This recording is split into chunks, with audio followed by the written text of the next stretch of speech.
All your favorite 2000s indie trends are coming back. Riot Fest's lineup is here. Who's more alternative, Zach Bryan or Olivia Rodrigo? I'm Dave. I'm here with Andrew, and we're about to talk about all of this, new albums from Ear and Kurt Vile, and more on today's episode of BV Weekly.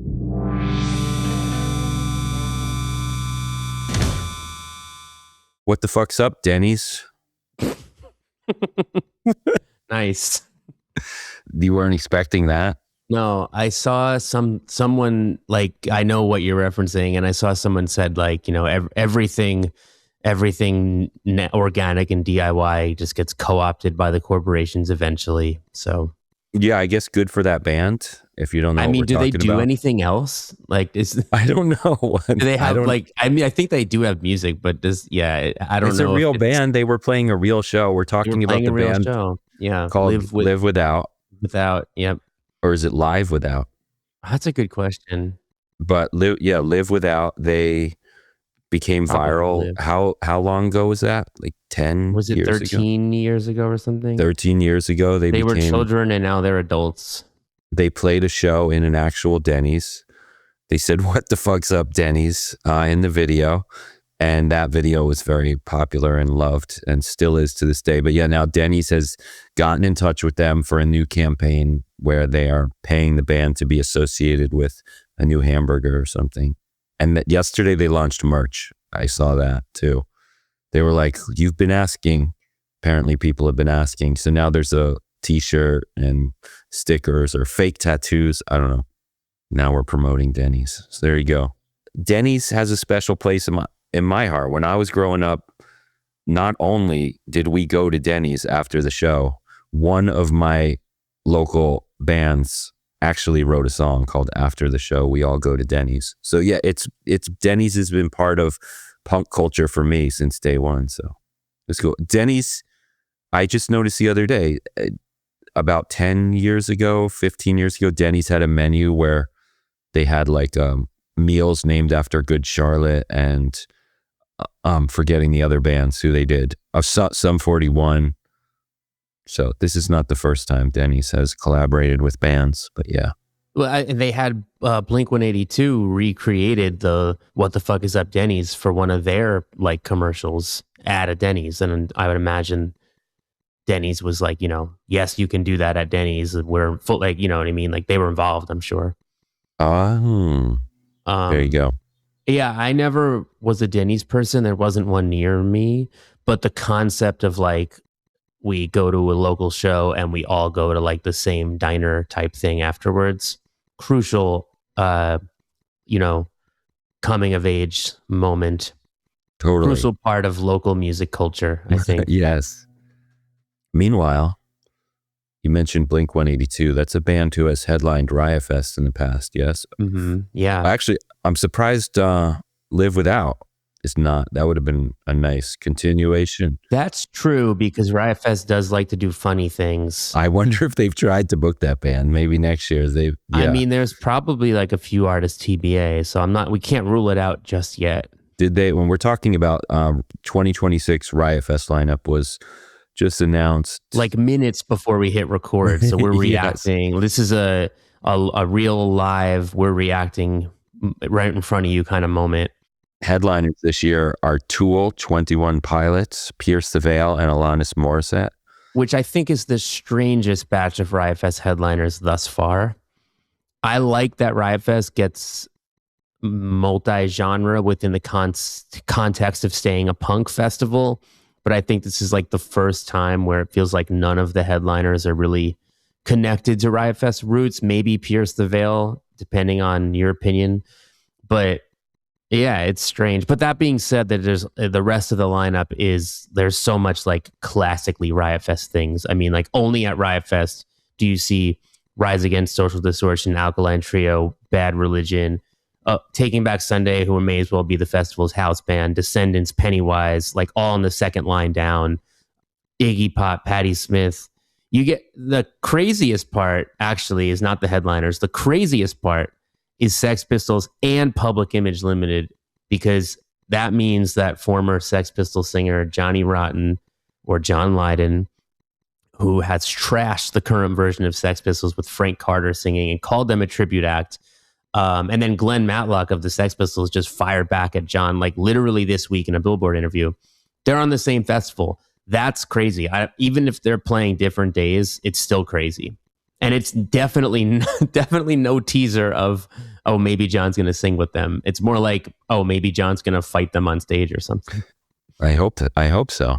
That would be the best thing to possibly happen. I mean, I have more thoughts. What are your thoughts so far? Well, one thought is Morrissey is listed right on top of Patti Smith on the flyer, which is the same as how he's listed above her on the CBGB's Fest lineup, which Sex Pistols are also playing. And I think we've realized now 2 years in a row, we get a little preview of who's going to be playing Riot Fest when the CBGB's Fest lineup comes out. They're like days apart. True. Because they're probably like artists who are touring who both and they happen both in September. They're really close. They're like a week apart. Exactly. It's like Sex Pistols can plan a tour around doing both, which I'm pretty sure they did last year too. They canceled, right? So it was meant to be that Sex Pistols canceled until the year Public Image could be on Riot Fest. Sorry, I'm a little sick. If I clear my throat or anything, I spent too much time it was pouring rain. I never know why I got sick, but I imagine it's because I was walking around the city in the rain the other day and then went into an air-conditioned show. And the good news is I was like really sick Tuesday and Wednesday, and now we're recording Thursday. I've come out of the brain fog, but now I have a little cough. Anyway, go on. Riot Fest. I hope you feel better. I think, the best get is probably Angine de Poitrine. Like we said on a previous episode, if your festival does not have Angine de Poitrine, I'm not saying we caused this, but since we said that, every festival has suddenly had Angine de Poitrine. Yeah, they have been popping up a lot. That's going to be really fun at Riot Fest in particular, I think. Nas is cool. I feel like Riot Fest is known for having a great classic rapper or rap group, and Nas is a very cool one to have. Yeah, but understatement.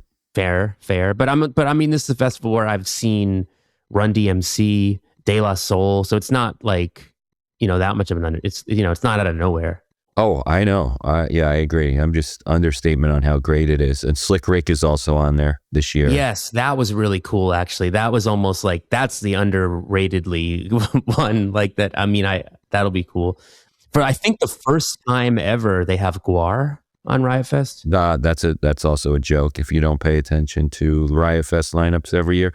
And like you said, Taking Back Sunday's the house band. Guar's the house band. Bad Religion is also the house band, though. Bad Religion don't play as often as Taking Back Sunday and Guar. Surprisingly, you would think. They're probably welcome every year, I would imagine. They probably are, but I don't know. But yeah, Gogol Bordello. I mean, a lot of familiar faces. I've seen Gogol Bordello at Riot Fest before. Sorry, I interrupted you. Where were you going with this? You had something nowhere. To say. I got nothing. Not really. You got nothing. Just keep going. Here's some cool small font names that I hope don't get lost in the sauce that I'm excited about. Bratmobile, Pretty Girls Make Graves, Arm's Length, Jay June on the continued Jay June reunion. Really exciting. Right. I have something to say about that. That's a cool thing about Riot Fest. When Bill talked to Sugar on the BV interviews, Bob Mold of Sugar on the BV interviews podcast, he said how like Sugar are not on any festivals. They're not on Lollapalooza. He even asked him about how Smashing Pumpkins are on there, but Sugar didn't make the cut to any of the major festivals. Since then, Sugar got announced on another kind of smaller festival. I forget which one that was, but Riot Fest gives these kind of reunion, is still a festival that exists at this level that gives these reunions a shot. That's nerdy enough to care and book Sugar. Tricky, trip hop act Tricky is back with a new album coming, and Riot Fest, of course they booked him. And like you said, Jay June, a big/small, whatever you want to call it, emo reunion. Not going to many fests that would book that besides like Best Friends Forever. But Riot Fest, while expanding to a festival that has Tool and Alanis Morissette and 21 Pilots headlining, still giving Jay June a shot. Go on. Yes. The festival you're thinking of is the Eddie Vedder associated Ohana Festival. Oh yeah. The one that has sugar, which is like. And shout out. Yeah. Sorry. Keep going. No, I was just gonna say, like, you can bet money that Eddie Vedder personally is excited about that, I think. Oh yeah.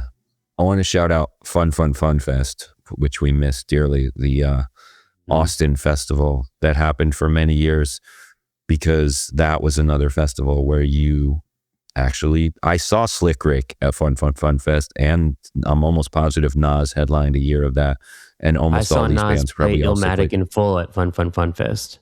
There you go. Yeah. So that's what I was thinking back when we were, they have a handful of, or less than a handful of rap artists on this. And the cool thing about Fun Fest, they also separated it by genre of the stages. So you had like the metal/hardcore stage, the rap stage, the indie stage. I remember one year when Bad Brains was playing against Clap Your Hands, Say Yeah at that fest. That was actually a conflict for me at the time.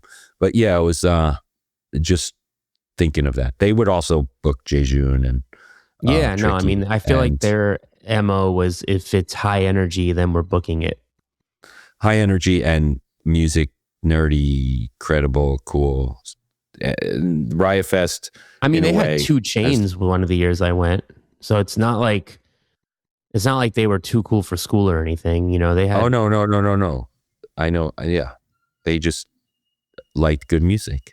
Yeah, they're very in line with what we write about. I'm just saying that vibe is also on Riot Fest. You've got This Is Lorelei, Jejun, Nas, Bad Religion, Descendants, Sugar, Patti Smith, all on the same fest. And like you said, very in line with like our taste. I feel like the Brooklyn Vegan is like the music blog taste wise, very in this a very similar mindset to the people who booked Fun Fest, and also Riot. Like, because to us, it's the most incredible thing to see what you just said. This Is Lorelei, Bad Religion, and Nas on a festival together, and then it's, I don't know. I'm gonna keep reading cool names. Haywire. We don't need to, anyone who listens to every episode of the show has heard us talk about them 100 times, but one of the most exciting punk bands going. Saturdays at Your Place, new gen emo, Algernon Cadwalder, older gen emo, also exciting continued reunion, new record last year. Melt Banana, that's kind of a cool, I wouldn't have necessarily guessed it. Now I'm squinting. Ben Quad, more new gen emo. Strike Anywhere, I haven't heard from them in a minute, so I wonder if that means new music. Max Seal, Soul Glow. Soul Glow is in smaller font than I think they deserve to be.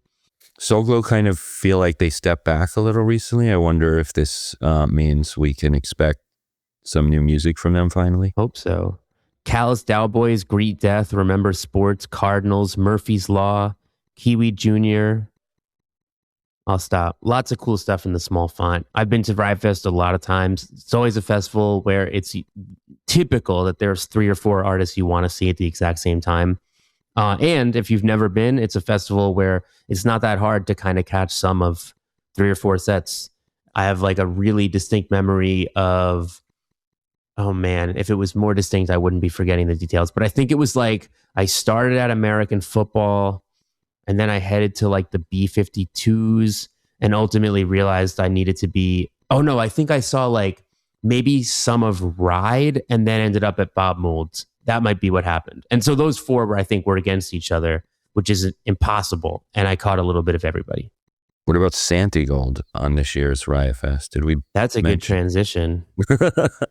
Have we mentioned her yet? That was not planned. What do you make of Santigold on the lineup? Yeah, great placement. Definitely fits the vibe. Exciting, and I think it makes me want to talk about our next topic, which, by the way, was partially inspired by the new Ear album this week. Yeah, so 2 albums out this week. So as Dave said in the beginning of the episode, as the title of the episode already says, so it's not like you weren't expecting this.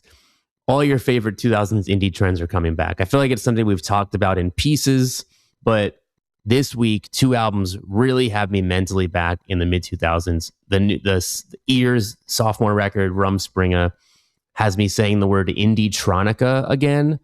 And Greg Mendez, his Dead Ocean's debut, Beautyland, while probably most comparable to Elliott Smith, also has me thinking of early Iron and Wine. The band Ear reminds me most of is the Postal Service, and Greg Mendez could cover an Ear song. It could be the new Iron and Wine cover of Such Great Heights. So I was just thinking about all this week, and then how we've also got like the whole, the indie sleaze thing and a few other things we'll get to. And I was like, so much 2000s indie is back right now. So let's talk about the Ear record though, right? So like, again, to me, I think immediately I hear the Postal Service. The first thing I heard when I heard this band, the band is blowing up. They're a duo. They formed at Bard. Now one member's in New York, one's in London. This is their second record. Last year they put out their first record. And yeah, it just totally takes me back to like the moody, glitchy indie synth pop of the Postal Service, but also the XX, the No Twist, other kind of things in that realm. And again, it has me saying the word indie-tronica unironically, a word that I don't think I would have name dropped sincerely in an album review for a very long time, although it is also a word being used to describe Bass Victim, but I'm getting ahead of myself. You have thoughts on the Ear record, Dave? I like it. Did you also mention how big Ear is already? They just formed in 2024, that they self-released their album in 2025. They're already, was this, they announced? I have to be a cynic, and I'm just curious if they really self-released it. They're signed to A24's new label, A24 Music.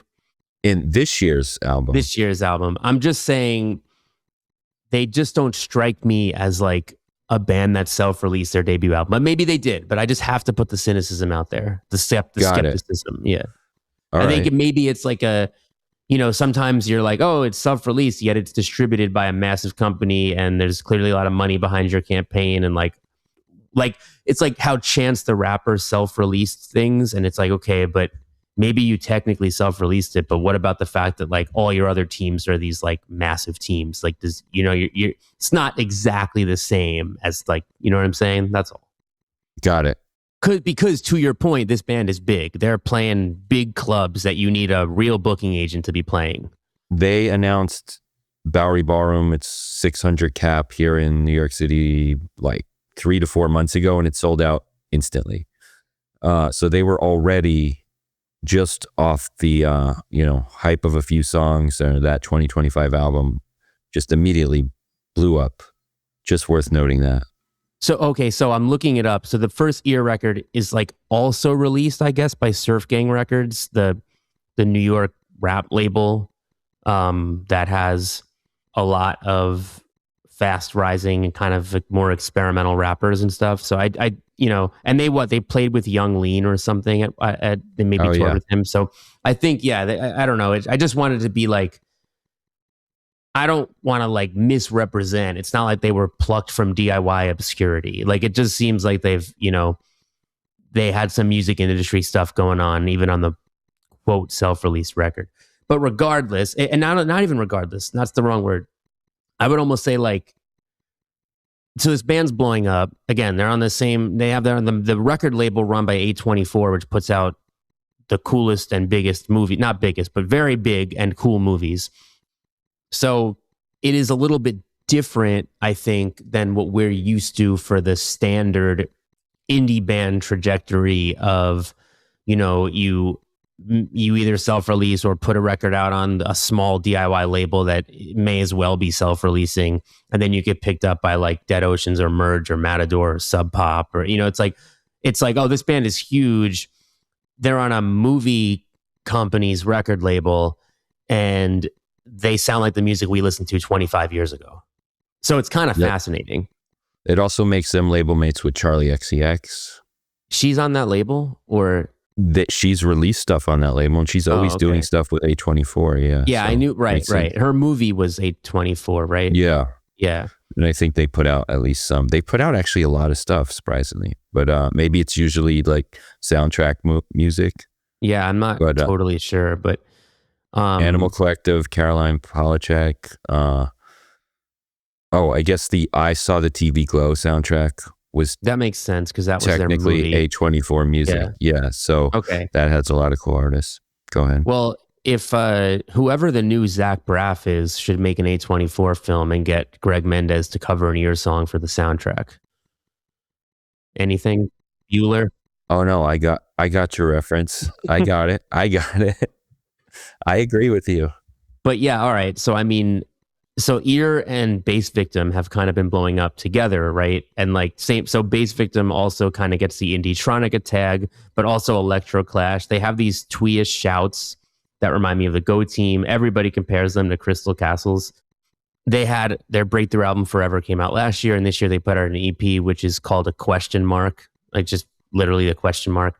And so I guess there's like this Indie-tronica revival happening, kind of parallel to, again, they, like I said, Bass Victim is also Electro Clash, which, as we talked about at length on a different episode, the sort of indie sleaze revival is basically Electro Clash. Like, and there are so many artists that now fit with that, like Fuckers, The Dare, Nina Geraci. And I think the big one for me this year has been Slayyyter's huge new album, which has us, meaning me, you, Bill, Amanda, thinking about Santigold, the aforementioned Santigold, Peaches, La Tigra, Justice. Side note, I just can't believe how many newer songs have me saying to myself, this reminds me of Justice. So it's like in sort of in conjunction with the indie sleaze thing, there's this Indie-tronica thing. And I think like what just, again, it kind of continues to fascinate me is like, I mean, Slayyyter is at this point is kind of graduated to like basically a main pop girl. She's like a real pop star. And I'm like, this literally sounds like indie and alternative music from 2008. And again, Ear is really blowing up. They're bigger than a lot of the indie that we talked more about on this show that has existed just as long. And they sound so much like, again, the Postal Service, the XX, these things that were formative for us 2 decades ago. Definitely. I mean, you said Crystal Castles. You said Justice keeps coming up. I think Crystal Castles keeps coming up to me. When I watched Jane Remover's live show, Jane Remover being a very popular artist from the hyperpop scene right now. When I watched their live show from Coachella, the first thing that popped into my head was being at Crystal Castle shows, however many years ago that was. The energy, the strobes, I think it was basically just Jane Remover hitting play and holding a mic and dancing around on stage with effects, singing those songs, and the crowd just going insane. The strobes being a key part of, I think, what brought me back to that time. You say musically you wouldn't compare Ear as much to Crystal Castles, right? No, I wouldn't. But when I watch videos of Ear's live show, yes, it's much more reserved. They're a duo. They each stand in front of a mic on separate sides of the stage. Their press photos look like Crystal Castles, like album covers. No, the vibe that they look like Crystal Castles. Good point. But that the show, as much like you say Postal Service, you think Postal Service, you think calm. Crystal Castles, you think crazy. Mm-hmm. But the Ear show is anything but calm. That kind of energy, even though they're just both standing behind mics. Okay, so it's kind of like the XX meets Crystal Castles a little, in that the XX have that, like they're both standing behind their respective mics with the DJ in the back, and Crystal Castles maybe more had the DJ thing.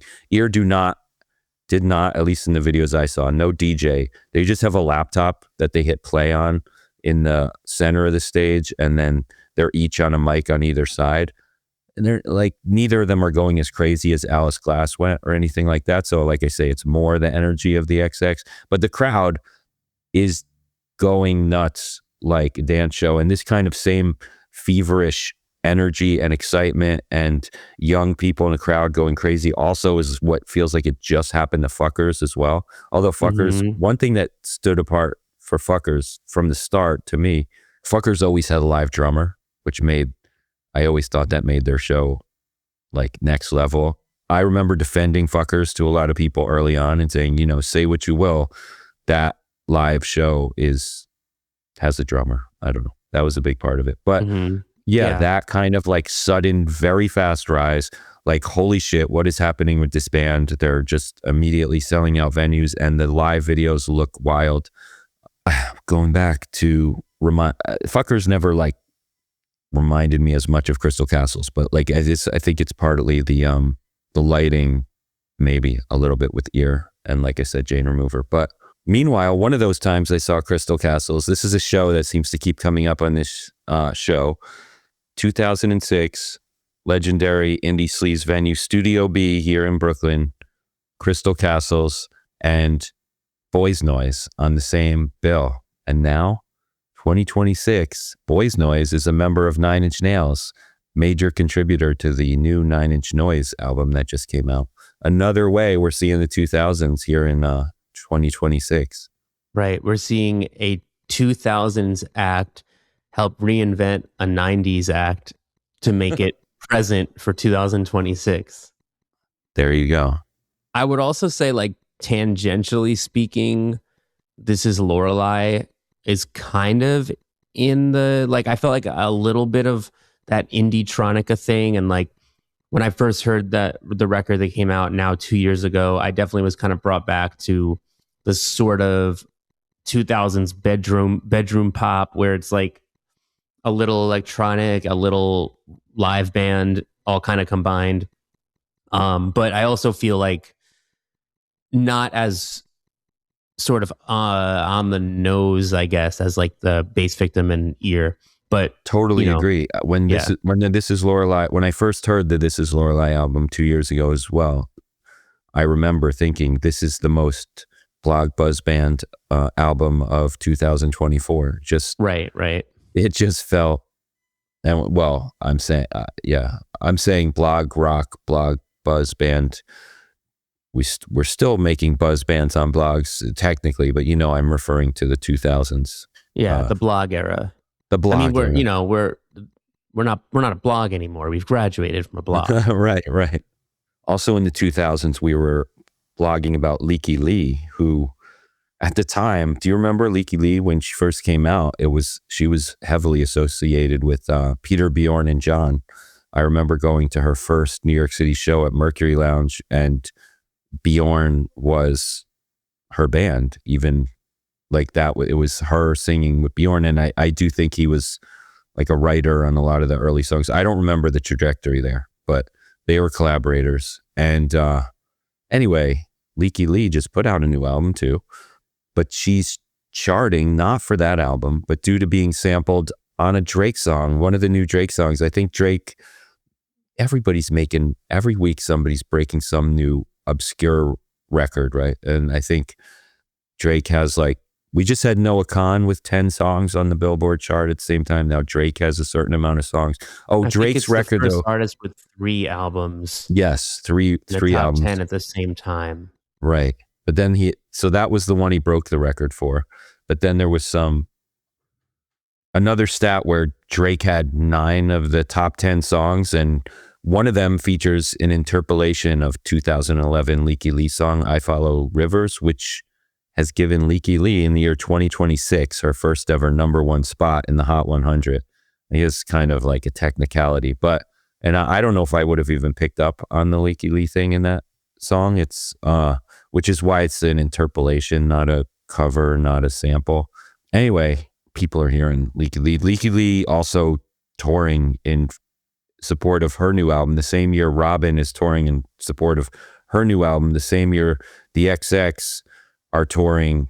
I forget, have they announced a new album yet? Not yet, but we all assume it's coming. Yeah. So and there's some crossover here. I think Leaky Lee and the XX are both on Austin City Limits this year. Leaky Lee is opening at least one date of Robin's upcoming tour, and that brings me to Harry Styles, who this year has put out a new album. This is still 2026 album, right? Mm-hmm. Yeah. Mm-hmm. Harry Styles put out a new album this year, who early in the press cycle said something like it was inspired by seeing LCD Soundsystem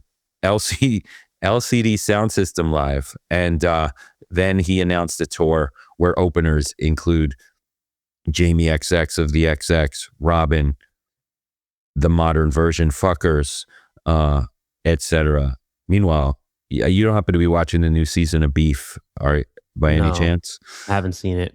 That's a Netflix show. Is season 1, season 2, totally different stories. But I just finished season 2, and notably for this segment, the characters who have an old Coachella poster in their garage. Sorry, spoiler. And they bring up like nostalgically how exciting it was to go see LCD Soundsystem and Hot Chip together, and this is part of the script. And then, sorry, another spoiler, 1 episode or 2 episodes later, the actual Hot Chip are in the episode as themselves, playing, heavily featured into the story, continuing our theme of 2000s in our ears right now. I think you had something else. And it's not just the sort of indie sleaze thing too. I think that was like a big motivation for like talking about this. It's other things too. It's also like, I mean, Angine de Poitrine, who we mentioned earlier, that's, to me, I'm hearing Battles, Lightning Bolt, Hella, Deerhoof, other stuff too. Bill always compares them to King Gizzard and Devo, Primus. There's some surf rock in there. But like, I feel like this is the most sort of wacky math rock phenomena since the first Battles record, which P.S. John Day Braxton, who sang on that record, is not in Battles anymore, announced a new album a week ago. Timing. But what were you going to say? I was going to say, to your point, if Angine de Poitrine did not, strangely, lightning strikes for them, go viral thanks to that KXP video, who could have predicted that this wacky math rock band in costumes would become one of the biggest bands in the world? If that didn't happen, and this was 20 years ago, we very much could see Angine being a regular at DIY Todd P shows here in Brooklyn. Yeah. Playing warehouses. I mean, there are other math rock bands now that don't have this moment. I mean, I think we don't have to get too much into what you guys talked. I know you guys talked a lot about them when I wasn't on the show, but like, I don't think they get this big without the visual aspect. But I do think the music holds up. So it's like, whatever it takes to get noticed these days, I'm not against it. And if anything, I think it adds to it. I think they're fun to watch, but yeah, like if they just didn't have the outfits and they just were 2 regular looking people playing the exact same music, I don't think that we talk about them the way we talk about them. But yeah, they're the new Battles. Geese are New York City's first Next Strokes band to actually feel like the Next Strokes in at least 20 years. I would have to do some research to figure out if that 20 years number, but I would say the last band that I think were given like a Next Strokes title that lived up to it was Arctic Monkeys, whose first album is 20 years old, and they're not from New York, but like there were so many others in between that were just like, not truly that. And I think one of the reasons that Geese is actually that is because they're not just the Strokes anymore. The first record was, but they're musically the Strokes, Radiohead, and the Rolling Stones, and other things. Like, I feel like there's like maybe Leonard Cohen in the lyrics and stuff like that sometimes. But like, I think it's similar to why Ear, Bass Victim, and Slayyyter are exciting. Is all these things are not just exactly the thing. There's a fine line between this is an imitation and you're really like taking it and making it your own, putting your own stamp on it and making it a new generation so they can call it their own. And that's the vibe I get from these things. Like, I can't help when I'm talking about this music, I'm going to sound, my age is going to come through. It's like, you can tell, I think, that I remember when the Strokes and the Postal Service and the XX and Crystal Castles were rising bands. Geese and Ear and Bass Victim and Slayyyter and, Fuckers are exciting to people who remember that stuff, but I think that they really strike me as, it just feels like it's the next generation's thing that, like, here's an example I'll use for me. when I heard Fleet Foxes, who were kind of doing, like some people, it just sounds like if Crosby, Stills, Nash and Young also had Brian Wilson as a member. I'm like, sure, but it just felt so current and modern in 2008. Even the Strokes, who like even if you go back and you listen obsessively to Velvet Underground and Television, you still don't think the Strokes are just a copy of those bands. So I think that's what like we're seeing now is we're seeing a large amount of artists kind of tap into this era, and enough of them are doing it their own way. And, because there's always somebody who just, reviving something, but this feels a little different. And I think that's why it's working for Geese, because they don't just sound like the Strokes. They're like ideologically the next Strokes, more so than just like a band who sounds like the Strokes. After the first album. Other up and coming, first of all, New York City is back, sort of, right? Isn't there? There's been true too. Nobody is talking about that.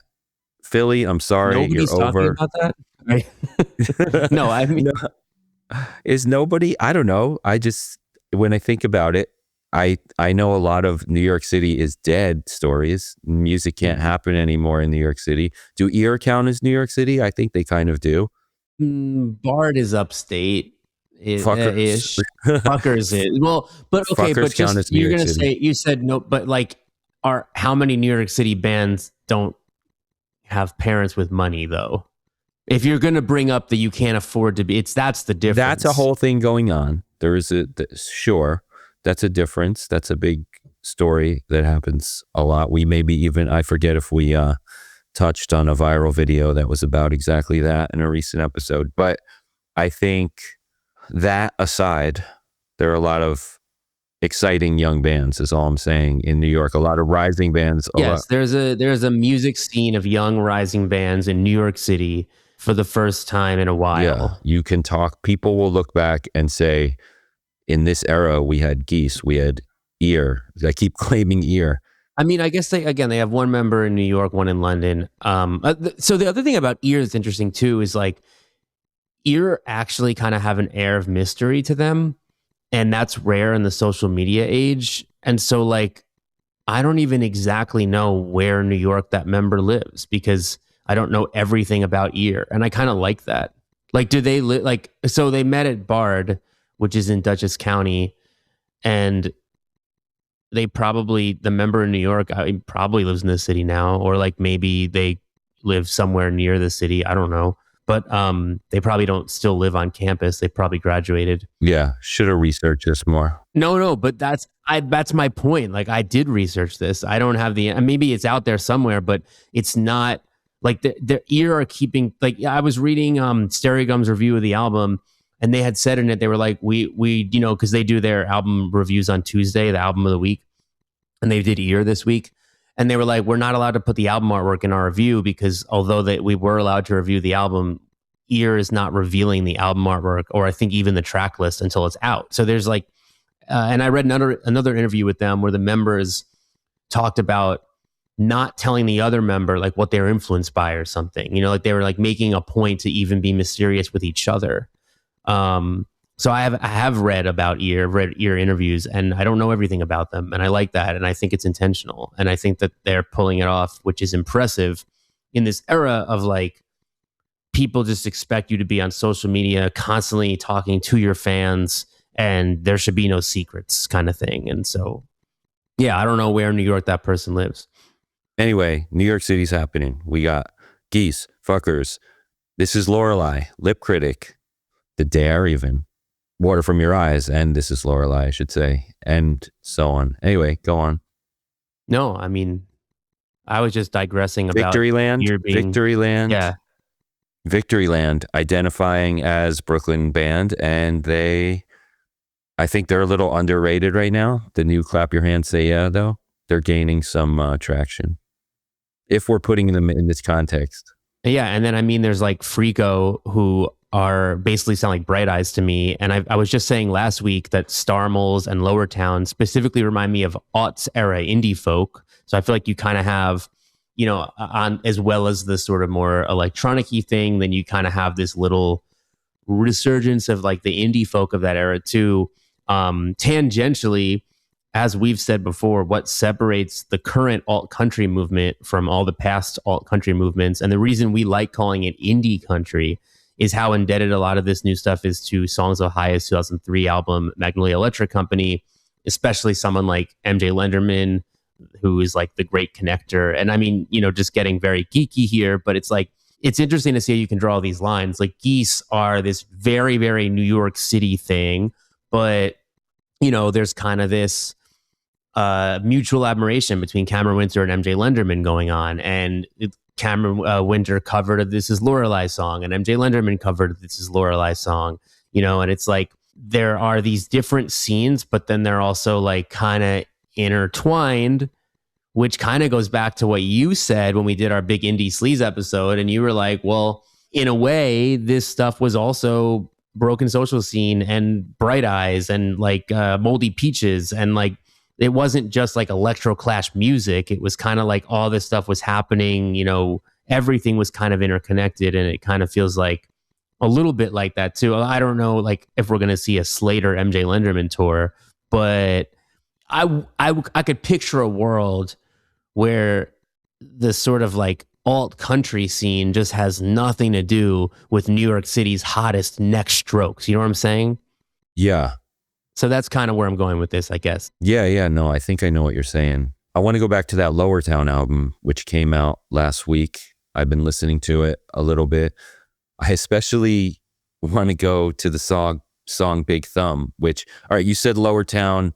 I mean, Lower Town are getting called, I mean, it's indie rock, it's indie folk, but, the words anti-folk are getting thrown around. I remember when I first heard one of the singles, I imagined myself, I said something to one of you, like, I imagined this band at Sidewalk Cafe. Sidewalk Cafe, very representative of the anti-folk scene. You actually just mentioned Moldy Peaches, so maybe Lower Town are the Moldy Peaches in this scenario, but specifically that song Big Thumb on the album stands out to me. That was one of the singles, and when I first heard it, I said, this is, and that also, then when I re-listened to the album, I was like, I know this song already, which I guess happens with a single, but it felt like I'd only heard it 2 months earlier. It felt like I knew it for a lifetime. But the two comparisons that immediately came to me when I heard that song were first Andrew Bird,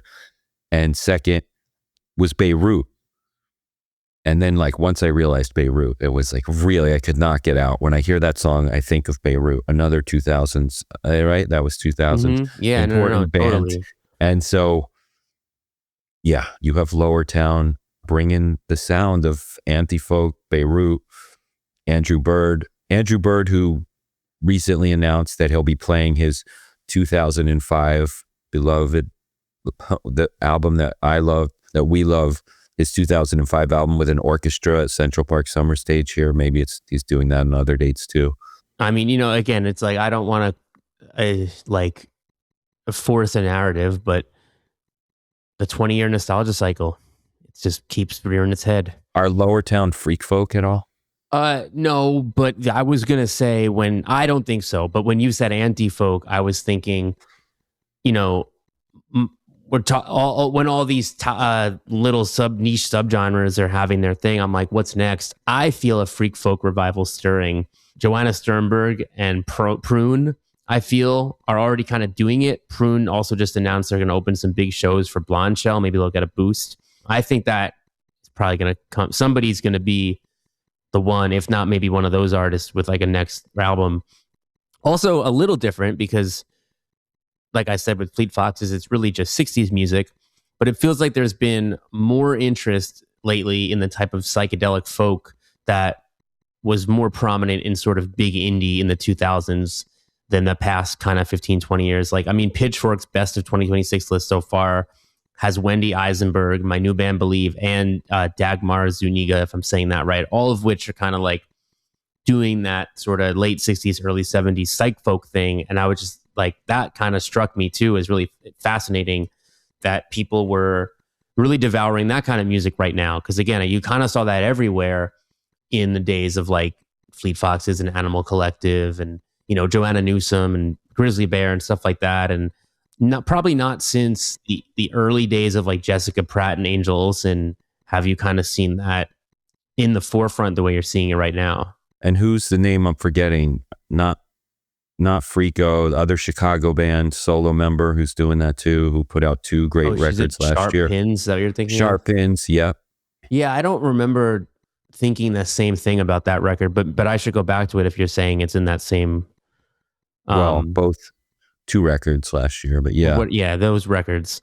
Yeah, I don't know. I need to revisit those and see if I hear that, as this is happening live and I'm reacting. But I also think like psych folk is one of those things that's always there, and it just does feel like it's having more attention on it in a bigger way, kind of like post-punk, which is always there. Like it's like a new post-punk band comes out, I can't even say, oh, this sounds like the 2000s post-punk revival is back, or the 80s original post-punk is back, because it just kind of feels like there's always that happening too. And I feel like that's kind of how I feel about the psych folk thing, where it's not like it's ever gone, but it's, it struck me. I'm like, like Pitchfork in particular putting out this list, and I'm like, oh, there's 3 albums on here that are scratching that itch. I wouldn't be surprised if those exact 3 albums just weren't on a big list like that. So it does feel like there is a little something, a little revived interest. I don't know.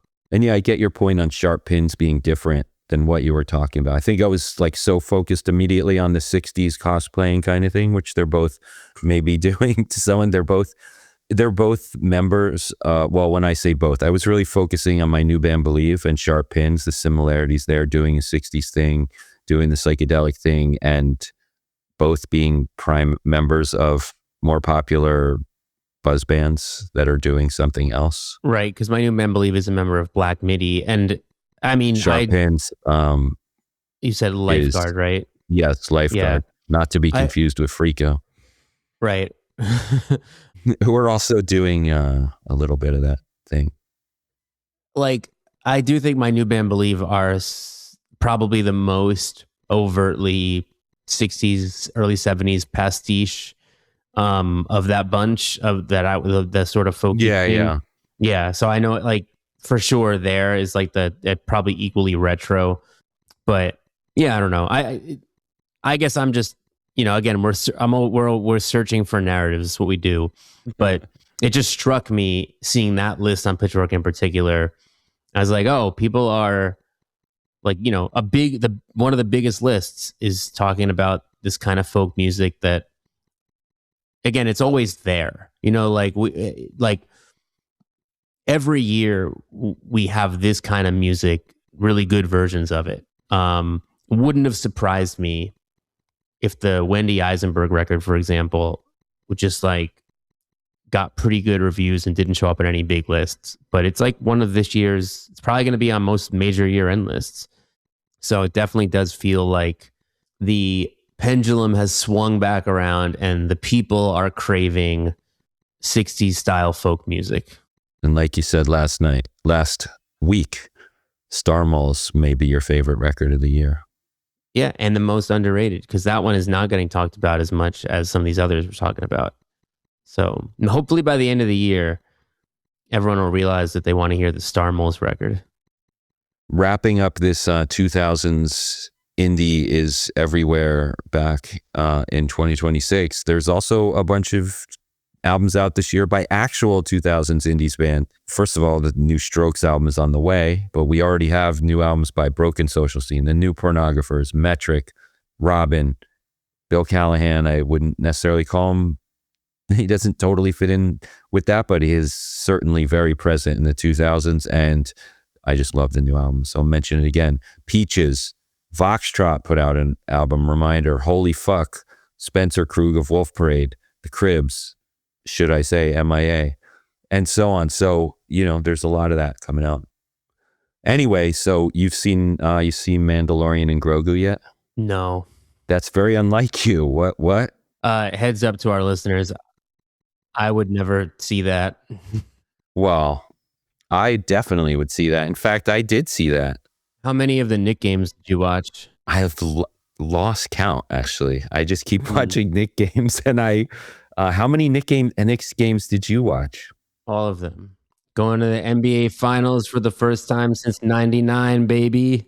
Yeah, no, that's definitely more exciting than Mandalorian and Grogu. Way bigger New York news than Geese and Ear. I mean, come on. Although I bet the members of Geese are in particular excited about it. They like New York sports.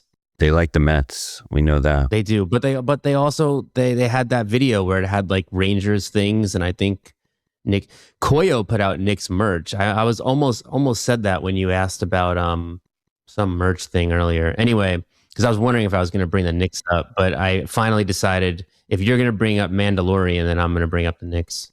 But why did you bring up the Mandalorian? Oh, just because it's one of current popular movie that I knew you would want to talk about. Is essentially, and also what I did on Monday while I still wasn't sick enough to do nothing. I had a busy Memorial Day weekend going to shows and going to Mandalorian and Grogu. So just bringing up current, events, things that are happening, things that I know you love talking about, and things that are mainstream, because I got some other mainstream topics to cover right now, actually. I thought Mandalorian and Grogu was fine, by the way. It deserves all the good reviews and the bad reviews, and like the chill out, it's not so serious. It's all of that. It's everything, whatever. It's not that serious.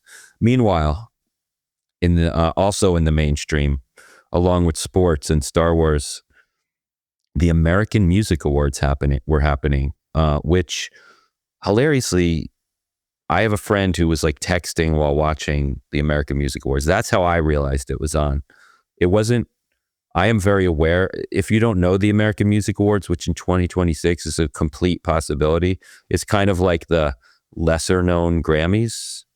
Back when network television actually mattered and what was on. I feel like American Music Awards got cred for being having like a prime time television slot back when you watched whatever was on network television. So it was like, okay, not as big deal as the Grammys, but it's still the American Music Awards. And there was the MTV Awards. There were a lot of award shows that happened on TV. And all right, let's get you to bed, Grandpa. the Grammys have somehow maintained relevancy in a way. Would you kind of, whereas like the American Music Awards, which were never, I would almost say crucial. the VMAs are more relevant than the American Music Awards.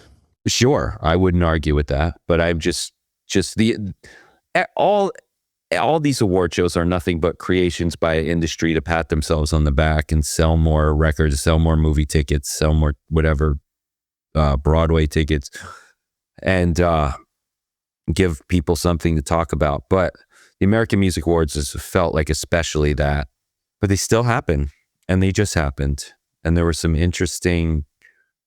I didn't catch it when this. We could have talked about this when the nominations were announced, because some of what's interesting here was already apparent there. But then, actually, most of what was interesting there, and part of that is that Geese were nominated. Geese were nominated for an American Music Award. I feel like we've talked about Geese are probably the most. Likely one of the up and coming band that we talked about on this that will one day be on the screen at a front row in the Knicks game. They'll be like, Cameron Winter of Geese is here at the Knicks game, and Geese most likely band to be nominated. Especially now that he hangs out with Olivia Rodrigo, he'll true. He'll I mean, not that they're dating, but if they were, I feel like he could be presented as like Olivia Rodrigo's boyfriend, and then half the people watching will be like, wait a minute, he's famous too. Like, but kind of like how Taylor Swift was just the girlfriend at the Knicks game.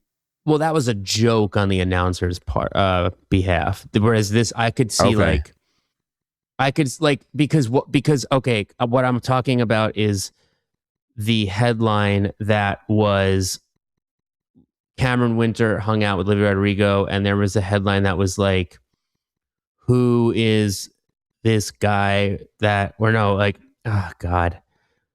Have they even hung out again though? Well, I didn't know you were going to make me this. I didn't know this was going to come up. But do you remember what I'm talking about? There was like a headline that was like, the guy Olivia Rodrigo was with. And No, yeah, that always happens when. And you here's one. notice it I'm when. Googling as we talk. L Australia. Does Olivia Rodrigo have a new boyfriend? Everything we know about Cameron Winter.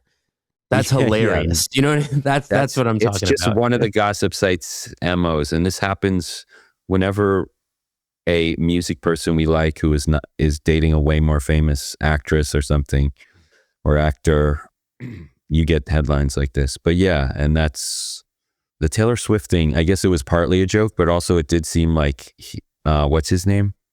Travis Kelce.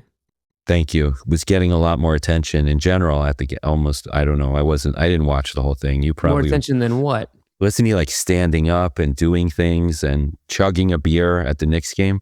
Yeah, he chugged a beer when the Cavs had basically lost, and you got to actually watch the games, not just go on social media. After. Yeah.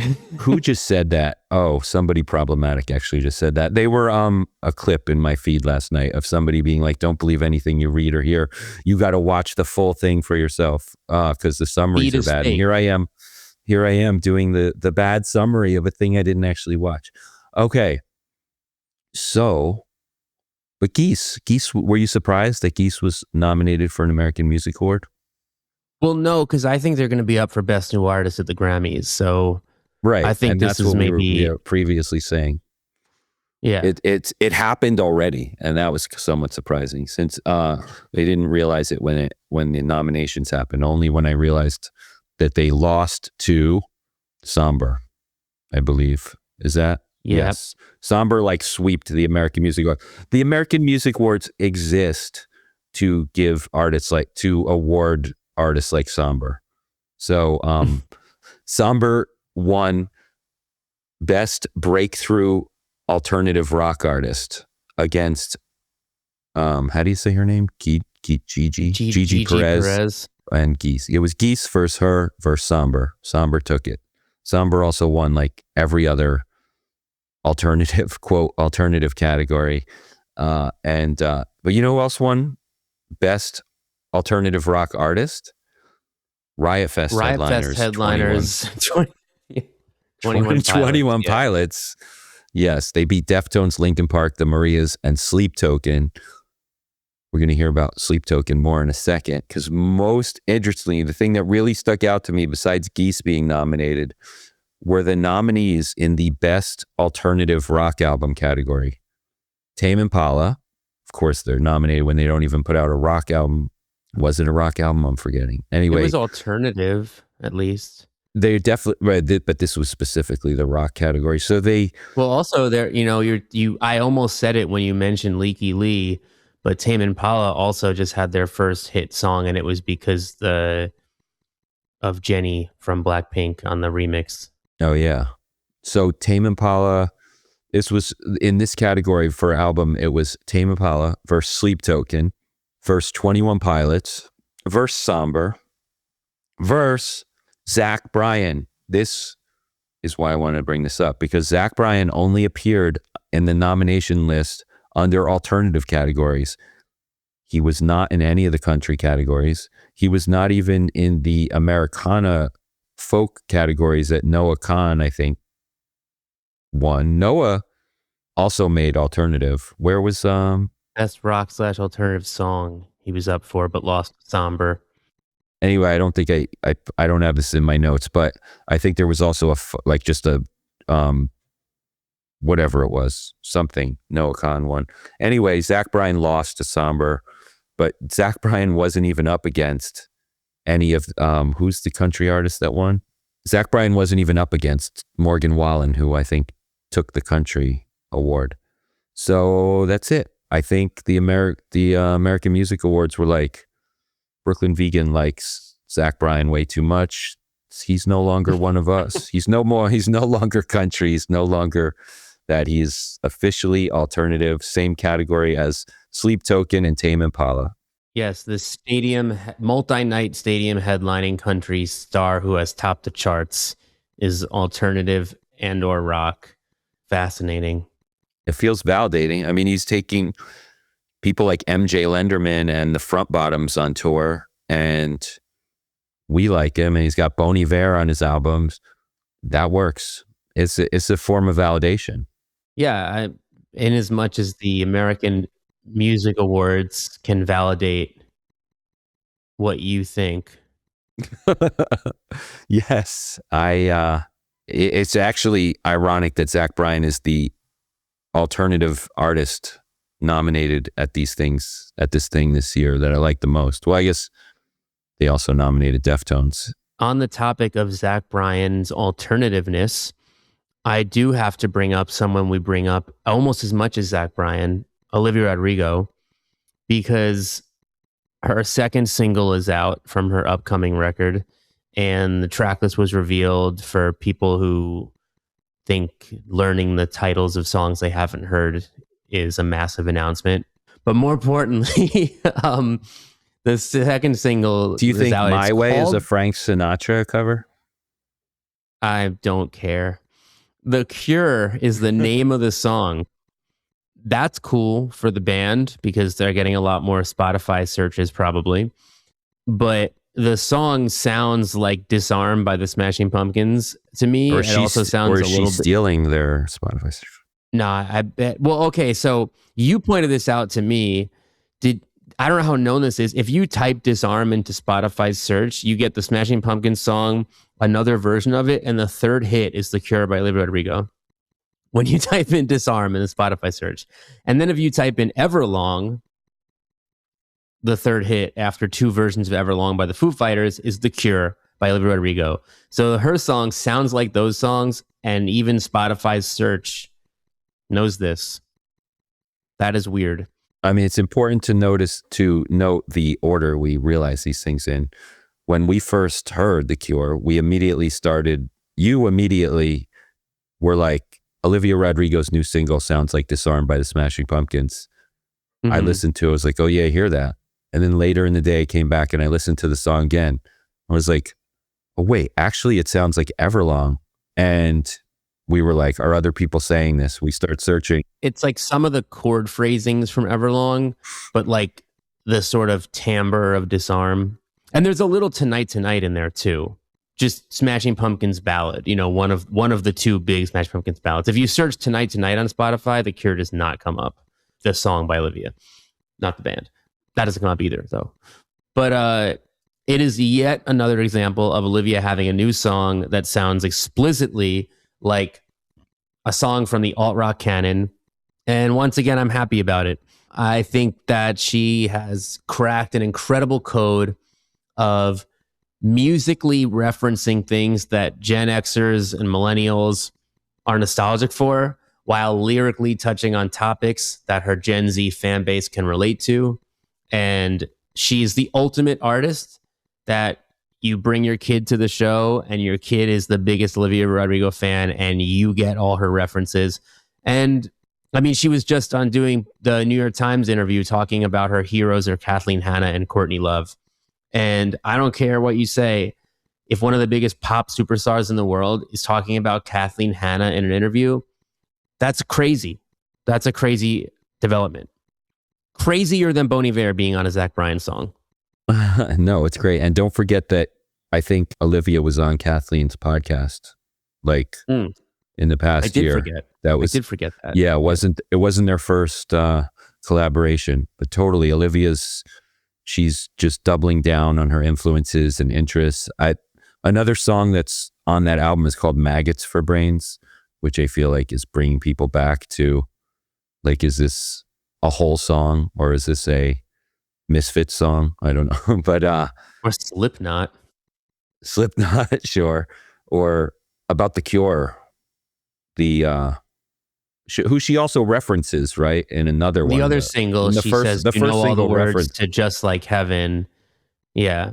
Yeah. And then the second single was named The Cure, which did she claim had nothing to do with the band? She said it's not related to the band. Okay.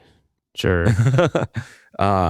So I'm going to quote, but to go back to the Disarm versus Everlong thing on that song, I have to quote our friend Joey, who said something I will now be quoting: Everlong or Disarm is the new what color is this dress? And that's why I thought it was funny how this played out, because this was something that we organically noticed among each other in conversation. We confirmed very quickly that this is something a lot of people are noticing. And then even Spotify seems to, I don't know how they hack Spotify like this. Is it that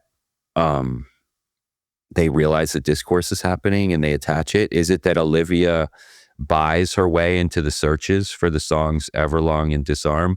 Is it that there's actually songwriting credits that she's interpolating, to use that word twice? Well, if there were, we could figure that out. But now I'm looking, because I didn't look up if she actually has them as credited songwriters, view credits.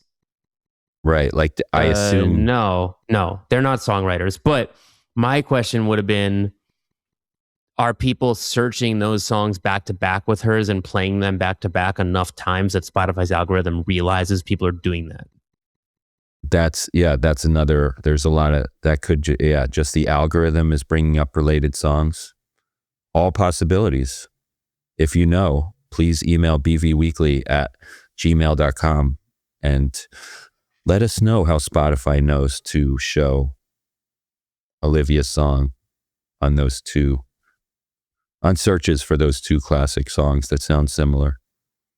Should we talk about some new albums? Let's do it. Okay, so I have a question for you, actually.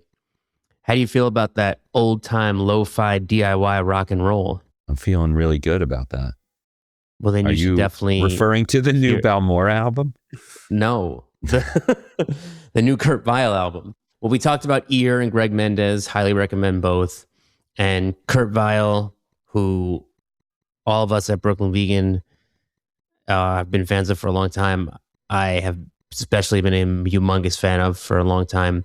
He's just a lifer. He just always makes records that are good, that sound like nobody else in the world. And still, that being the case, this one feels like a return to form for me, partially because it's called Philadelphia. It's been good to me. He made it in his home studio in Philly. His first home recorded record in a long time. Kind of took him back to his own roots in a way, but also with all the advancements he's made as an artist. And it just sounds like classic Kurt Vile. And to bring everything back to indie country, I do think he's kind of a forebear to some of the stuff in that space right now. So I think it's good timing for him. I think that album and the Greg Mendez record, which was also recorded at home in Philly, are really, really nice inclusions in sort of the current canon of folky and or country-ish indie rock, of which we have been experiencing a wealth of this year and the last few years. Does the Feeble Little Horse album fit into that at all?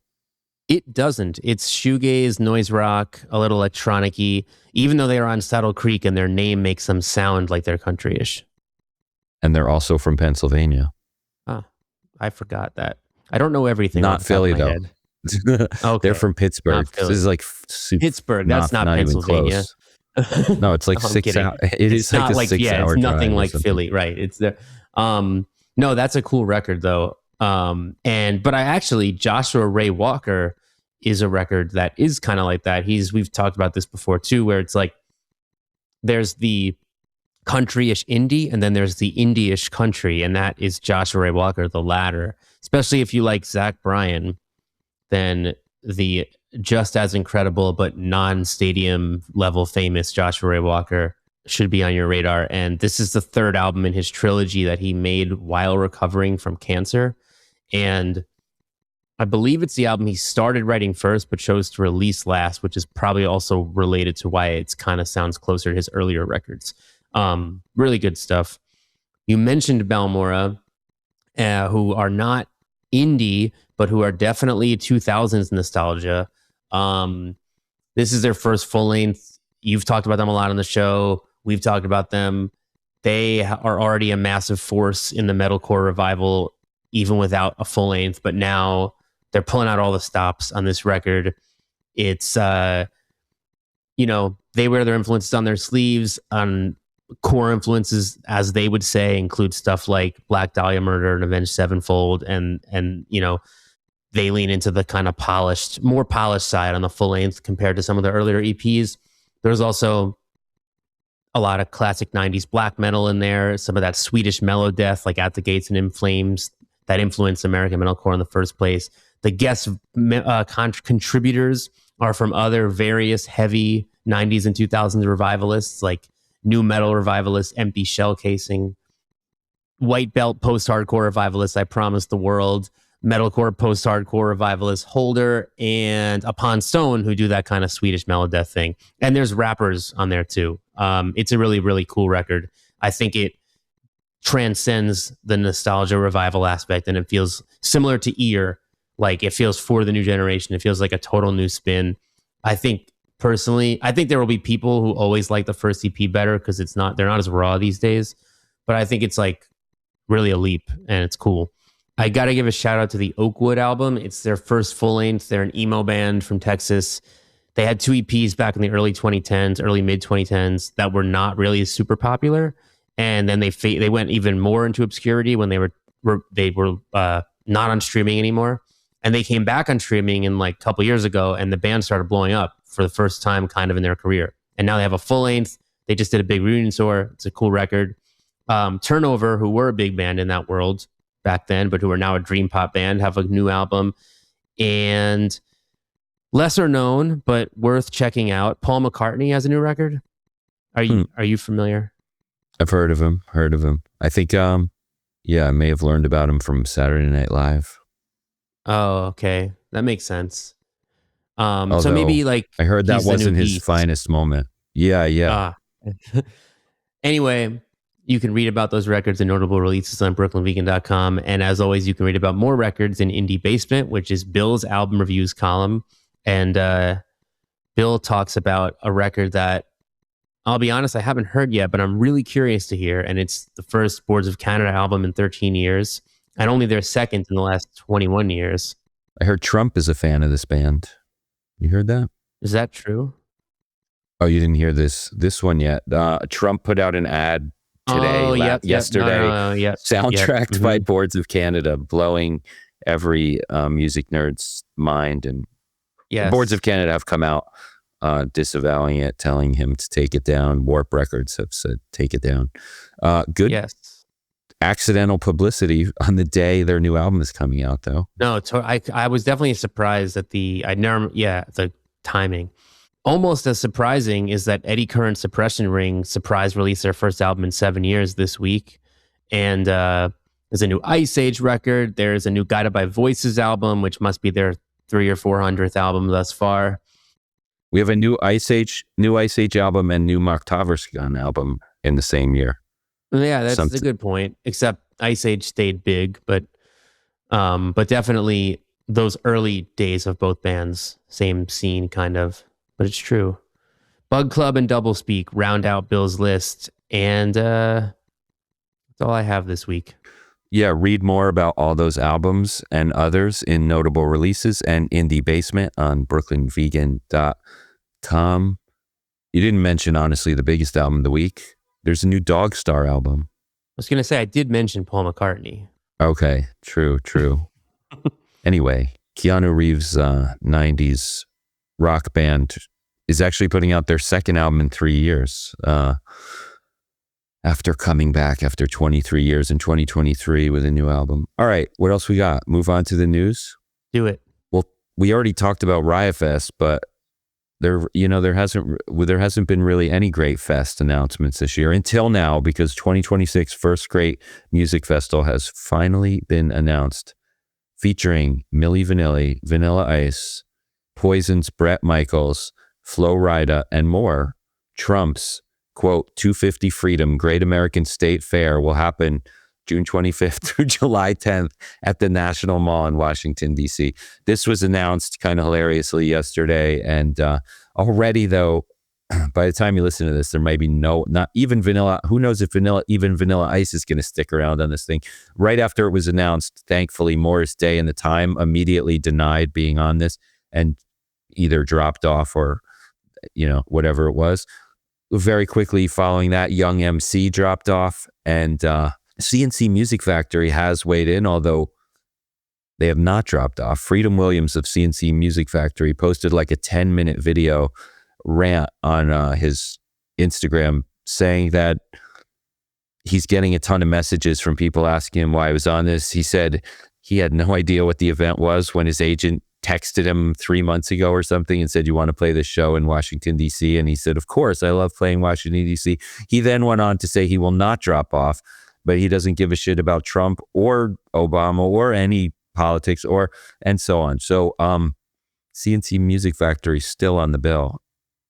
Fittingly, just hours later, Tom Morello of Rage Against the Machine announced he's throwing a music festival not far in Columbia, Maryland at Merriweather Post Pavilion on October 3rd, titled Freedom, Justice, Equality, and Rock and Roll. It's part of the proceeds are going to some voting organizations, and the massive lineup includes a lot of known outspoken political bands, headlined by Foo Fighters. Also on there is Dave Matthews, Joan Baez, Jack Black, Dropkick Murphys, Cypress Hill, Killer Mike, Surge of System of a Down, Brittany Howard of Alabama Shakes, Taylor Momsen of the Pretty Reckless, the Linda Lindas, DMC, a DJ set from Shepard Fairey, who it looked like also made the flyer, and special guest Bruce Springsteen, who Morello has been on tour with lately.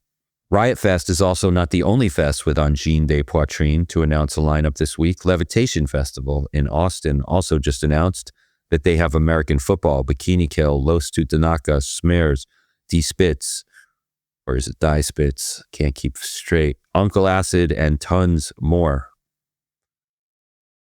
Speaking of 2000s indie, Star Wars and Garden State. Oh, did we ever bring up Garden State? I referenced it. Okay, good. So speaking of 2000s indie, Star Wars and Garden State, here's a fun fact. Natalie Portman is pregnant with her third child, and the father is French electronic artist Tanguy Destable, a.k.a. Tepper, T-E-P-R, who was a member of 2000s blog popular and festival staple French electropop artist Yell. Yes, Yell was like a person, but there are also two guys in the band with her. He's one of them. He quit Yell and went solo at some point. And in 2017, Billboard did a feature on his solo career, which opened with this great sentence. Any hipster runoff reading neon skinnies wearing Bloghouse lover worth their V-neck remembers Tepper. In other news, black folk post-metal greats Agalock have announced their first New York City, Boston, and Chicago shows in 12 years. They also play U.S. Metal Fests, Milwaukee Metal Fest, and Fire in the Mountains this summer. Chloe Sevigny produced a new documentary about Deadheads called Summer Tour, which is screening on tour this summer, along with a Dead tribute band at hippie-friendly places like Brooklyn Bowl, The Cap, and Garcia's Chicago. Henry Rollins and Ian MacKaye have announced a Cramps reissue series, starting with a lost 1977 album produced by Alex Chilton. Panda Bear and Sonic Boom, another dynamic duo, have announced a new album called A of When, which won't be released to streaming services. They said, going forward, we're looking to radio, live shows, listening parties, Q&A sessions, and real-life interactions to get back to a place we feel makes more sense. Quicksand and Massachusetts hardcore band Bane have announced the summer tour together, a somewhat unexpected pairing in the year 2026, though I guess Bane have been pretty active since they started playing again in 2023. Quicksand will be touring in support of their forthcoming album, Bring on the Psychics. Bane, meanwhile, haven't released an album since 2014. Sad news, Sonny Rollins, the hugely influential saxophonist and jazz icon, died on Monday at his home in Woodstock, New York. He was 95. Alexis on Fire have announced their only USA Crisis 20-year anniversary show will take place in Buffalo. They say this city has been in the DNA of this record since day one. Okay, but why does that have to be their, they said that their only USA Crisis show had to be Buffalo because this city has been in their DNA since day one. And I'm asking, why does that have to be the only US show, though, where they play Crisis? Anyway, The gig happens at Buffalo's Outer Harbor Live at Terminal B on August 12th, and they've lined up some great support for the occasion. Under Oath, Snapcase, and Spaced. Spaced, younger band we love, also was just announced as one of the openers along with Ben Quad for a Boston Manor tour. Ben Quad, who, by the way, we mentioned earlier, also on that Riot Fest lineup. Vinnie Riley has announced his first album as the Durutti column in 16 years. It's called Renaissance and will be out July 31st via London Records. The album comes following a renewed interest in the Durutti column. They've been sampled by Dev Hynes on Blood Orange's 2025 album Essex Honey, name-checked by Frank Ocean, and praised by Harry Styles, who has included a Durutti column tribute as part of his curation of this year's Meltdown Festival. It all comes back to Harry Styles. It all comes back to Harry Styles. It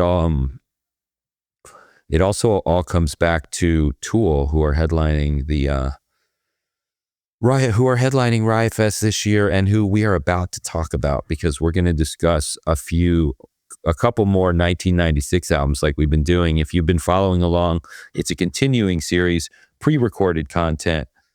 But before I send you to that, also go listen to the new episode of BV Interviews podcast where Bill interviews the Reds, Pinks, and Purples Glenn Donaldson. They talk about his new LP, emo, goth, and more. Andrew, as always, a pleasure. Let's invite Bill back on a pre-recorded segment to talk about some 1996 albums. Here we go. 1996 was also a good year for metal, which we've gone a long time without talking about, probably because Dave has let Bill and I choose all the records we're talking about. But I really hoped we'd put some time into talking about Metallica's Load. I thought it'd be a fun one, but didn't happen. As for records that were less divisive than Metallica's Load, for 96, we could have been talking about Sepultura's Roots, Cryptopsy's None So Vile, Neurosis's Through Silver and Blood. Dave, we could have been talking about Typo Negative's October Rust. I mean, that was my most listened to record in 1996, almost definitely. We were joking about Load, but I'm not joking about that one. But yeah, I wanted to talk about Load. I think it'd be fun to talk about Load, but I mean, not because it's a 10 out of 10 or anything. Let's do Load on it. We'll talk about Load on another episode. Yeah, I think we need a Load reevaluation episode just to, dive back in, take a fresh look. We could have been talking about I Hate God's Dope Sick, In Flames the Jester Race, Rage Against the Machine's Evil Empire, Opeth's Morning Rise, so many metal records, Godflesh's Songs of Love and Hate. But I'm going to talk about Tool's Anima, a record that is one of the ones from 1996 that I only really came around to in the past maybe 8 years or so, which I'm like, wow, it's actually a long time, but it feels new to me because when I was coming of age, I was very aware of Tool and I did not listen to Tool. So it's a band I could have gotten into much longer ago, but came to appreciate more recently.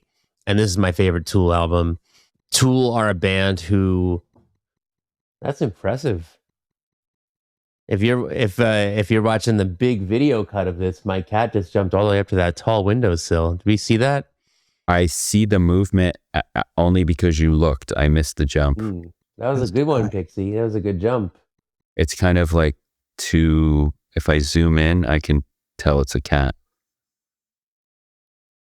This is all staying on the episode. Yeah.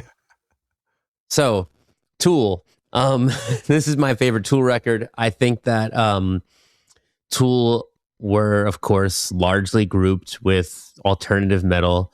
I mean, yeah, but yeah, go ahead. I was thinking because when we jumped from whatever we did before Aphex Twin, we were saying, oh, this might be the biggest 360. Oh yeah, less than Jake to Aphex Twin. I want to say that there were probably a lot of people who were listening to Tool and Aphex Twin in 1996. That is not a huge stretch. And right now, these two albums make perfect sense together, I think. Totally. Yeah. Absolutely.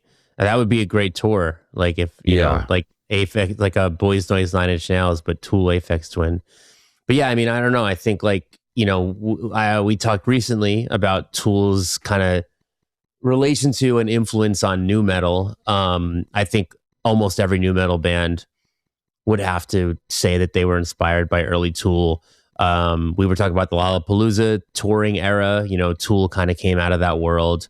Henry Rollins was on their first record, and Maynard from Tool was on Rollins Band's album, and like that same year or maybe a year apart or something like that. You know, so like there's all these connections to the sort of both the early hardcore world, the early alternative rock world. It kind of came out of hardcore, and you know, just the weirdo 90s rock movement stuff like Primus and all that, you know, just like things that were weird. But then Tool ends up inspiring nu metal, and I feel like they get grouped with a lot of the bands they inspired. I think, you know, when I was first finding out about Tool in the early 2000s, probably the Tool fans I knew were also, you know, Slipknot fans, maybe not Aphex Twin fans. So, you know, I think my perspective on Tool has changed a lot over the years because of who they're the bands that were liked by their fans. When I found out about them, like, you know, I was kind of like, oh, maybe they're not for me. I wasn't really listening to that kind of stuff at that time. Anyway, I have always been really big into psychedelic rock, and to me, Tool are one of the best psychedelic rock bands of all time. I think it's interesting that they do kind of like that they've kind of won over like the alternative metal community, because I think they've tricked that community into listening to psychedelia and also a lot of prog. But, you know, prog has always been psych's nerdy cousin. So this record has lots of amazing psych and prog. But yeah, it also has like lots of aggro, fist raised, head banging, like, you know, anthemic, ass kicking, heavy rock stuff. And it's a good mix of both. It's like 70 minutes long, so it's got all kinds of crazy stuff. And again, this is just something I say about a lot of music. Maybe you've picked up on this if you've listened to this segment or me in general, but it really comes back to melody for me a lot of the time, a big majority of the time. And like those softer moments in this record where Maynard is really just singing, where it's really melody focused. Like Tool writes beautiful music. I think a lot of the Headbangers Ball type stuff was reacting against beautiful music, and Tool were doing both. They had the aggro stuff, and they had just like pure beauty. You know, I think that their melodies are as gorgeous as anything by John Lennon for something like that. You know, they have that aspect to them. They just really do. They do way too much to be pigeonholed into anything. And this record was their second full length. It was their first with bassist Justin Chancellor, who really completes like the classic Tool lineup, and just the way like his bass playing is. Tool were great without him, but the Tool sound is his bass playing is a massive, massive part of it. They're really one of those. They're a 4-piece band where everybody contributes 25%. Like it's really everyone is equally important in this band. And yeah, I just think they this lineup knocked it out of the park the first time. They have knocked it out of the park multiple times since. I really love that last Tool record. There is talk of a new one. I wouldn't hold my breath, but I bet it will be great when it comes out, if and when. But yeah, this is an album that a lot of people need no introduction to, and I think some people may not realize how in love they will be with it. Like me before I really got into it, because this, I agree. And even going back and listening to albums for this episode, it was hard for me to go on to the next album because I just wanted to listen to this one over and over again. And I think for me in real time, I knew the songs on the radio. I listened to a lot of K-rock at the time. I was a metal fan way before, from my earliest childhood. So and like I listened to a lot of K-rock in the 90s. So whatever hit Tool had at the moment, probably MTV too, I knew those songs, but it never occurred to me to be like a Tool fan. So then throughout the 2000s, especially as I became, you know, went more hipster, let's say, it didn't occur to me that like I should care about Tool. And then at some point I'd be like, oh yeah, no, those old Tool songs that I always used to listen to, I do like them. But I don't know when I had the switch. On some point, definitely by the time Tool came out with their last album, which was 2019. Yeah, maybe. By then I was like fully bought into Tool, and going back and just a mix of nostalgia due to hearing so many of the songs at the time, but then also such an appreciation. Sometimes I just feel like an old guy, because even when you say it's like prog and psychedelic, I'm like, okay, is this like a dad rock kind of metal phase? I mean, they're like, Pink Floyd fans should be into this stuff. And I've been a Pink Floyd fan since childhood, huge Pink Floyd fan. And yeah, so it's like, so as a huge metal fan and a huge Pink Floyd fan, it was almost inevitable that at some point I would realize the amazingness of Tool. Now I never want to miss a Tool show. I'm like dying to see Tool again. Yeah. And so good live. I mean, you're making me, so like I started listening to Lateralis in college. That was when I was kind of opening my mind to like, oh, I think Tool could be for me. But it really, really, really clicked when I saw Tool headline Boston Calling 2017, which is 9 years ago, which is crazy. One of my general rules of thumb for me personally is if a band has been loved and big for decades, just go see them live. They're probably good.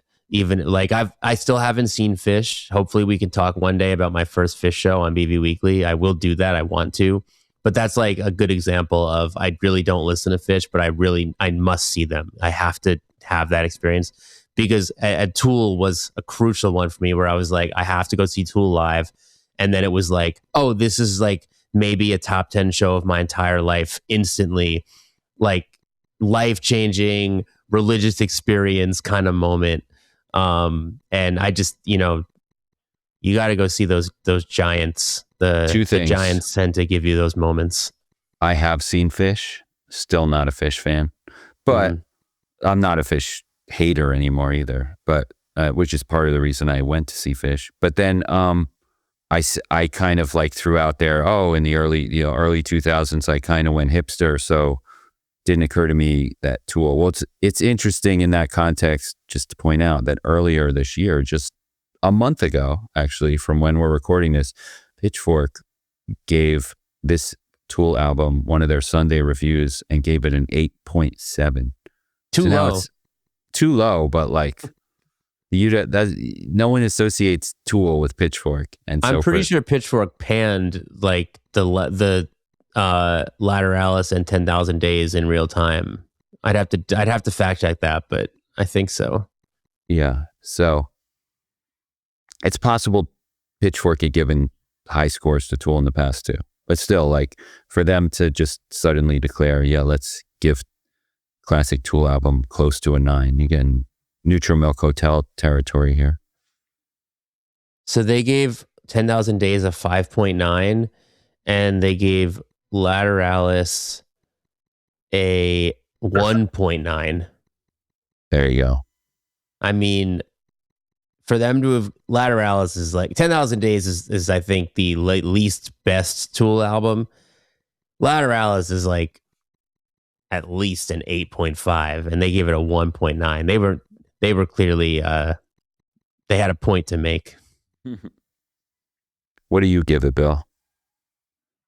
I haven't heard that record, and I got to say I'm not that familiar with Tool apart from their like early 90s singles that had those really cool stop motion animation videos by the brothers Quay, which are ingrained in my memory. But of all the records on this list that I was not really into in real time, or bands at least, I feel like Tool is probably the one who I'm most likely to actually like, and I feel a need to like, immerse myself one afternoon.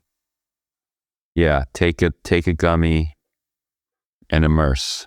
I think if you play all 70 minutes of this album, you'll be like, okay, I'm in. I get it. Even, like at worst, you'd say like I really respected it, wasn't for me. But I think there's a lot on there that you'd like.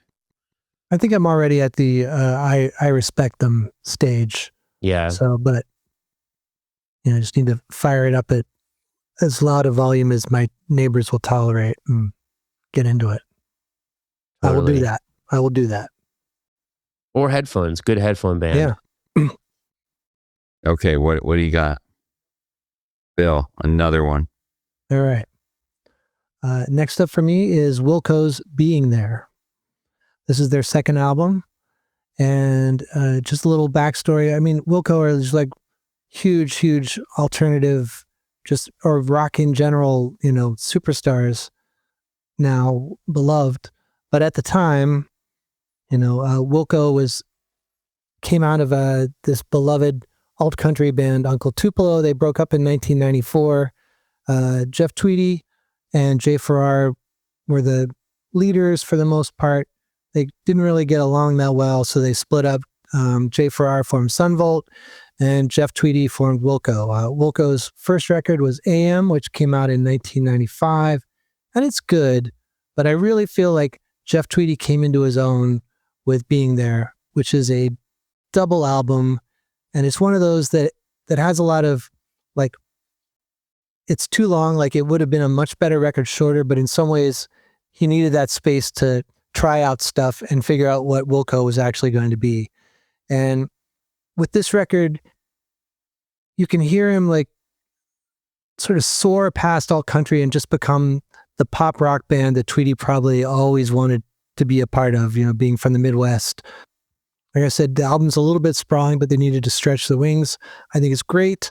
This is the start of their peak period, which would be followed by 1999 Summer Teeth and then Yankee Hotel Foxtrot. And you got to this is also the first record to feature Jay Bennett, who added so much to WILCO's sound. I really don't think he gets enough credit, but he really helped that transformation. And I'm not, I know that most people say Yankee Hotel Foxtrot is their best record, and I might like Summer Teeth the most, but this record is the first one that I loved, so it still holds a special place in my heart. Summer Teeth is my favorite, and I basically agree with everything you said. Like, I think AM I have been listening to lately because I think a lot of this indie country stuff going on takes from that record. Yeah. But like Being There is like, it's like post country. I think like that's like when the WILCO enter that phase, and I really like the weirder elements on this album.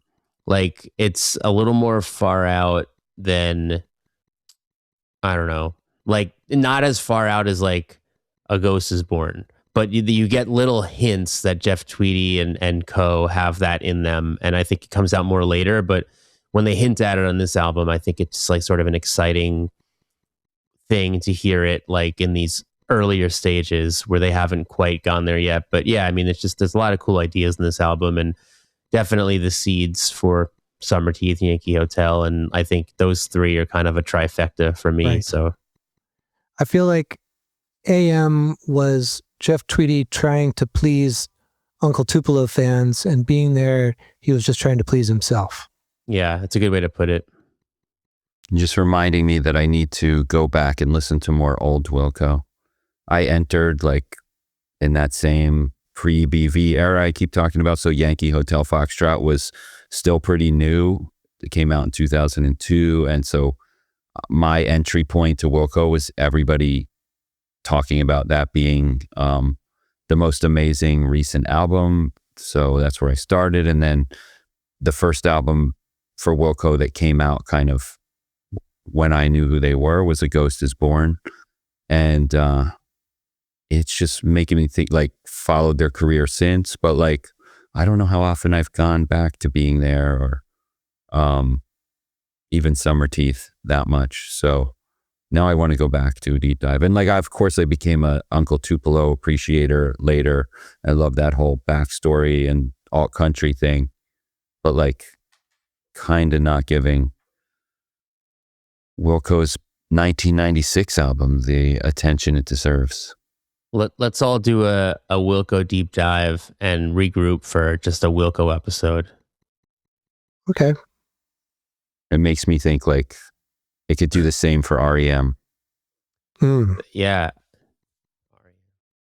Fables of the Reconstruction shirt of album art. Oh yeah. Okay. Very nice.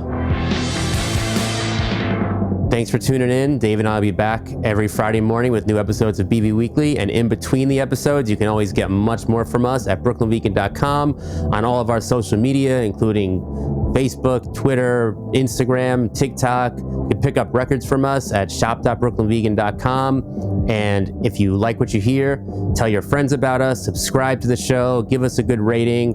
All that little stuff goes a really long way. It really helps us a lot, and we really appreciate it. So until then, thank you again, and see you next time.